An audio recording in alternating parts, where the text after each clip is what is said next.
चलिए आगे बढ़ते एक बड़ी खबर आपको बता दें। भोपाल से जहां पीएससी में इंटरव्यू तक पहुंचे उम्मीदवारों को एक बड़ा झटका लगा है। मध्य प्रदेश में राज्य सेवा मुख्य परीक्षा 2019 फिर से आयोजित की जाएगी। मध्य प्रदेश लोक सेवा आयोग ने इसके संकेत दिए हैं। मार्च 2021 में 577 पदों के लिए परीक्षा आयोजित की गई थी।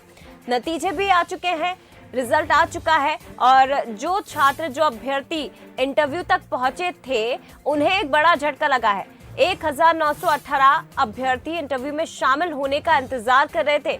इन्होंने एग्जाम को क्लियर कर लिया था, लेकिन इन उम्मीदवारों को, इन अभ्यर्थियों को एक बड़ा झटका लगा है कि एमपीपीएससी 2019 की परीक्षा एक बार फिर से हो सकती है। यानी कि फिर से शुरुआती तौर पर इनको तैयारी करनी होगी, एक बार फिर से इन्हें एग्जाम क्लियर करना होगा। चलिए जानकारी हम लेंगे, सीधे रुक करते हैं संवाददाता आकर्ष शर्मा का, लाइव हमारे साथ जुड़े हुए हैं। आकर्ष, एक बड़ा झटका, लेकिन कारण आपसे जानना चाहेंगे कि क्यों आखिर मध्य प्रदेश लोक सेवा आयोग की ओर से इस तरह के संकेत दिए गए हैं।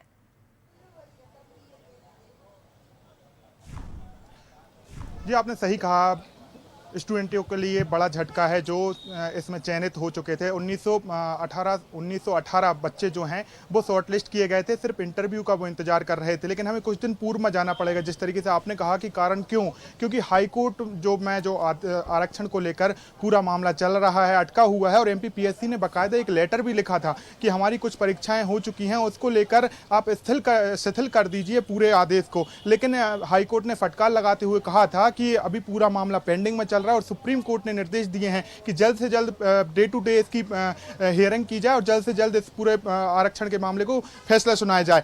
लेकिन उन्होंने ये कहा था कि परीक्षा यदि आपने आयोजित की है तो आप 2015 में जो आपको मध्य प्रदेश में जिस तरीके से आरक्षण देते थे, उस आरक्षण के हिसाब से आप अपनी परीक्षाओं को आयोजित करिए और जो आपको रिजल्ट घोषित करना है करिए। लेकिन सबसे महत्वपूर्ण बात जया इसमें यह आ जाती है कि 2019 का राज्य सेवा का मुख्य जो परीक्षा आयोजित करी थी एमपीपीएससी में, इसमें 1918 जो बच्चे हैं उनको शॉर्टलिस्ट किया गया था। सिर्फ वो अंतिम दौर के इंटरव्यू का इंतजार कर रहे थे। लेकिन सबसे महत्वपूर्ण बात यह है, जब हाईकोर्ट ने जिस तरीके से निर्देश दिया कि आप पूर्व में 2015 के हिसाब से ओबीसी के आरक्षण के हिसाब से रिजल्ट घोषित करिए, तो वहां पर यह रिजल्ट गलत साबित हो जाता है। फिर से एमपीपीएससी को या तो फिर से रिजल्ट घोषित करना पड़ता, जिससे यह होता कि 1918 बच्चों में से कुछ बच्चों को फेल करना पड़ता और जो पूर्व में फेल हो चुके हैं उनको पास करना पड़ता, मतलब रिजल्ट फिर से घोषित करना पड़ता। यही कारण है कि एमपीपीएससी ने जो संकेत दिए हैं उसके अनुरूप यह है कि 2019 की राज्य सेवा की मुख्य परीक्षा जो है वो फिर से आयोजित करेंगे, क्योंकि इसमें विवाद जैसी स्थिति बन सकती है। यही कारण है कि राज्य एमपीपीएससी ने आने वाले समय हम देख सकते हैं कि जो 2019 में राज्य सेवा की मुख्य परीक्षा आयोजित की गई थी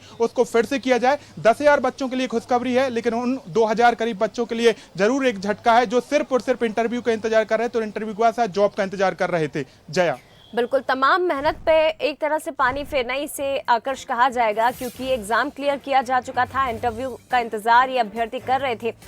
शुक्रिया आपका फिलहाल जानकारी साझा करने के लिए। एक बार फिर से आपको बता दें कि पीएससी की तमाम परीक्षाओं के नतीजे और प्रक्रिया ओबीसी आरक्षण के पेच में उलझे हुए हैं, इसीलिए राज्य सेवा मुख्य परीक्षा 2019 फिर से आयोजित की जाएगी। ऐसे संकेत मध्य प्रदेश लोक सेवा आयोग की ओर से दिए गए हैं और अगर ऐसा होता है तो ये पहला मौका होगा जब राज्य सेवा मुख्य परीक्षा फिर से करवानी पड़ेगी।